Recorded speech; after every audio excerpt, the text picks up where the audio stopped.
Good morning all of you. आज की जो हमारी क्लास रहेगी बॉटनी की वो रहेगी बीएससी थर्ड ईयर वालों के लिए, और जिसमें हम पढ़ने आज जा रहे हैं बायोटिक फैक्टर के बारे में। ठीक है, तो जो बायोटिक फैक्टर होता है वो क्या होता है, किस प्रकार से ये काम करता है, इसमें कौन कौन से जीव जंतु पाए जाते हैं, मृतोपजीवी पाए जाते हैं, परभक्षी पाए जाते हैं, किस प्रकार के परजीविता रहती है या आदि पादप रहते हैं, इन सब के बारे में आज हम चर्चा करेंगे। तो जो सबसे पहले तो जो आपका प्रकृति में जीवधारी साथ साथ रहकर एक दूसरे के साथ जीवन को प्रत्यक्ष अथवा अप्रत्यक्ष रूप से प्रभावित करते हैं। हम सभी जानते हैं कि प्रकृति में जितने भी जीव जंतु पाए जाते हैं वो साथ साथ रहकर या फिर अलग अलग रहकर भी क्या करते हैं, एक दूसरे को प्रभावित करते हैं प्रत्यक्ष रूप से भी और अप्रत्यक्ष रूप से भी एक दूसरे को क्या करते हैं, प्रभावित करते हैं।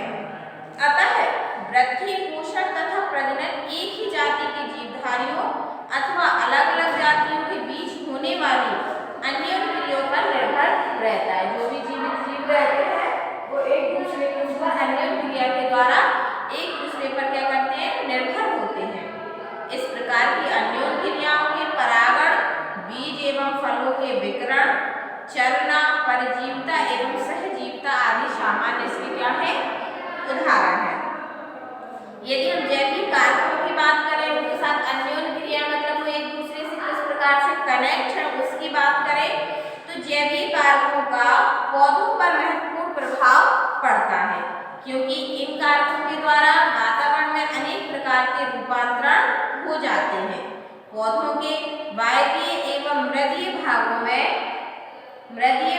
में भी जैविक कारकों का प्रभाव पड़ता है। किसी स्थान की वनस्पति को निर्धारित करने के लिए पौधों एवं सूक्ष्मजीवों का अध्ययन करना अत्यंत आवश्यक है।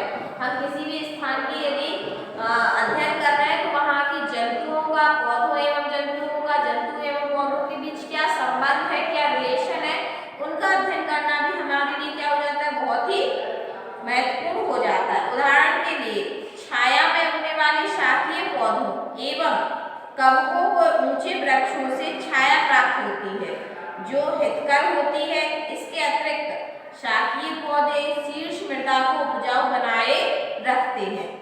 ऊंचे वृक्षों पर अधिपादप लताएं आदि लिपटकर चढ़ जाती हैं। आपने देखा होगा कि जो भी लताएं रहती हैं वो क्या करती हैं, एक वृक्ष के ऊपर या किसी भी चीज का सहारा लेकर ऊपर की ओर जाती है, मतलब वो साथ साथ में जीवन यापन करती है, परजीवी रहती है, दूसरे पर वो डिपेंड रहती है कि नहीं।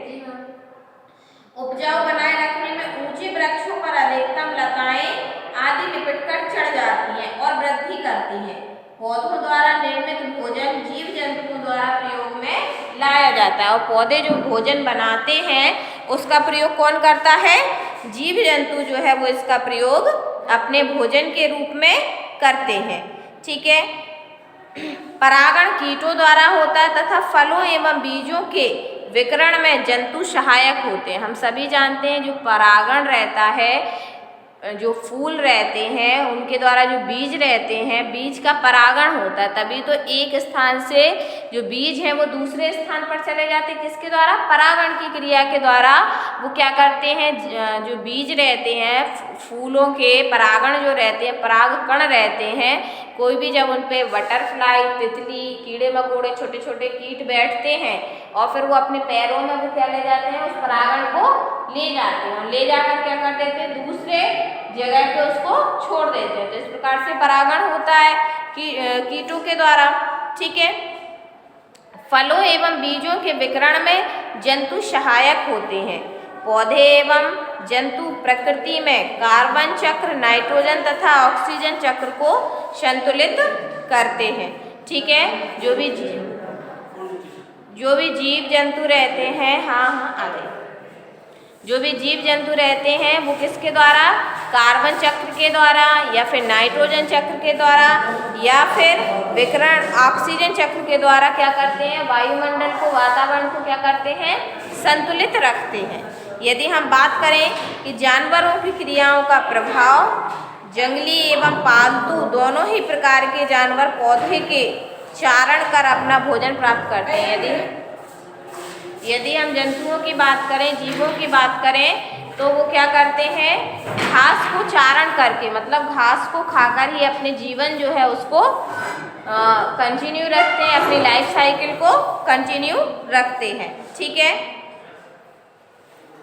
जिसके कारण पौधों का बहुत अधिक क्षति पहुंचती है। इस प्रकार चरने वाले जानवर पौधों को बीजांकुर एवं शिशु अवस्थाओं में नष्ट कर देते हैं। वो जो जीव जंतु रहते हैं वो अपने भोजन प्राप्त करने के लिए क्या कर देते हैं, पेड़ पौधों को खा लेते हैं। ठीक है, जिससे क्या हो जाता है, वो अपनी अर्ली स्टेज पे ही, मतलब वो पूर्ण विकसित ना हो पाने के कारण ही वो क्या हो जाते हैं, नष्ट हो जाते हैं। ठीक है, इस प्रकार से जो जीव जंतु होते हैं वो पेड़ पौधों को बहुत अधिक हानि पहुंचाते हैं।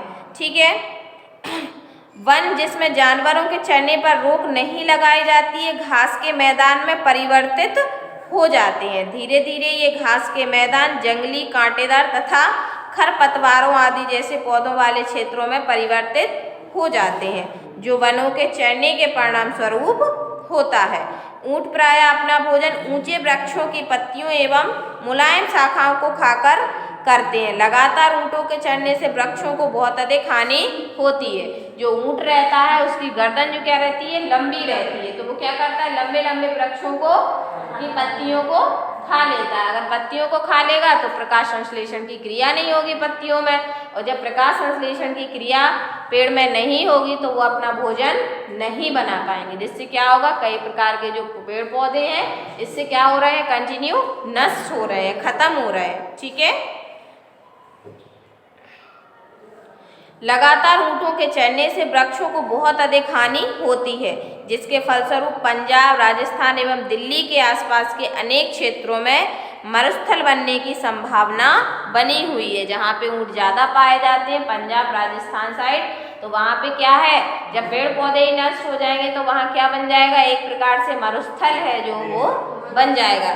ठीक है, इसी प्रकार के नीलगाय, हिरन, घोड़े विभिन्न स्थानों में अपने भोजन के लिए पौधों को खा लेते हैं, जिसके कारण साल, मालबेरी आदि वृक्षों की वृद्धि नहीं हो पाती। हाथियों द्वारा भी वनों को अत्यधिक क्षति पहुंचती है।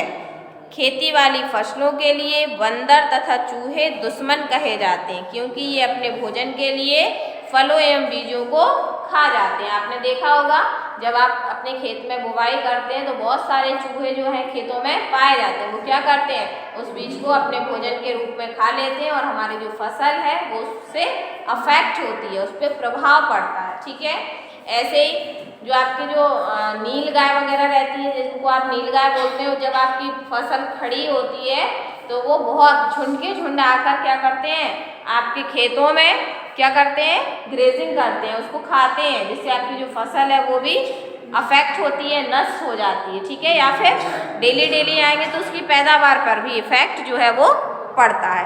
तो ठीक है, ये थे आपके जैवीय कारक। अब जैवीय कारक उन्होंने कहा कि बायोटिक फैक्टर जो है वो दो प्रकार से होते हैं, डिसकंजुगेशन और कंज्यूटिव। ठीक है, तो जो डिसकंजुगेटिव होता है वो मतलब संपर्क में नहीं रहते हैं, दूसरा उन्होंने कहा संपर्क में रहते हैं। जैसे डिसकंजुगेटिव को उन्होंने दो भागों में बांटा, एक तो सोशल, एक तो न्यूट्रिटिव। सोशल का मतलब इसमें है डिसकंजुगेटिव में मृतोपजीवी, मतलब ऐसे जीव जो मृत जीव जंतुओं पर निर्भर रहकर अपने भोजन को ग्रहण करते हैं, उनको हम क्या बोलते हैं, मृतोपजीव। ठीक है, और इसमें भी कॉन्जुगेटिव को डिसकॉन्जुगेटिव को दो भागों में बांटा और कॉन्जुगेटिव को भी दो भागों में बांटा, सोशल एंड न्यूट्रिटिव। सोशल का मतलब इसमें है अधिपादक और पोषक का मतलब न्यूट्रिटिव। इसमें मतलब ये है जो मृतोपजीवी हैं या तो ये अपने दूसरे जीवित जीवों पर या फिर मरे हुए जीवित जीवों पर निर्भर रहते हैं, और जो कॉन्जुगेटिव में है वो अपना भोजन का निर्माण स्वयं करते हैं। ठीक है, परजीवता इनमें पाई जाती है। सहोपकारिता मतलब साथ साथ में रहकर जीवन यापन करते हैं। दोनों प्रकार के प्लांट जो है एक दूसरे को लाभ पहुंचाते हैं। तो ये थे आपका बायोटिक फैक्टर। अगली क्लास में हम इसके सकारात्मक पॉजिटिव इंटरेक्शन को पढ़ेंगे और नेक्स्ट क्लास में इसका सहोपकारिता को पढ़ेंगे। सहोपकारिता क्या होती है, पॉलिनेशन बाय एनिमल के पॉलिनेशन पढ़ेंगे, एनिमल के द्वारा पॉलिनेशन कैसे होता है, बर्ड्स के द्वारा कैसे होता है, कीट पतंगों के द्वारा कैसे होता है, वायु द्वारा कैसे होता है, जल द्वारा कैसे होता है। ठीक है, इस परागण पे भी हम नेक्स्ट क्लास में जो है वो चर्चा करेंगे। ठीक है, थैंक यू।